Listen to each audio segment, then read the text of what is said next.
নমস্কার YouTube channel বন্ধু।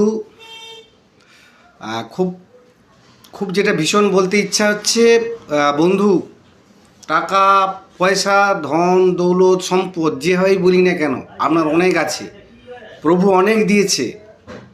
কিন্তু যেটা পাওয়ার ক্ষেত্রে অনেক মেহনত করতে হয়, কষ্ট করতে হয়, পরিশ্রম করতে হয়, অধ্যাবসায় করতে হয়, অনুশীলন করতে হয় ইত্যাদি, সেটা হচ্ছে আত্মমর্যাদা, আত্মসম্মান। এটা পেতে সত্যি সত্যিগুলো মার্কেটে পাওয়া যায়নি, কোনো অবস্থাতে পাওয়া যায় না। যদিও পেতে হয় বা যদি কেউ পাওয়ার ইচ্ছা করে সে জোর করে হয়তো পেতে পারে, সেটা ক্ষণিকের জন্য বন্ধু।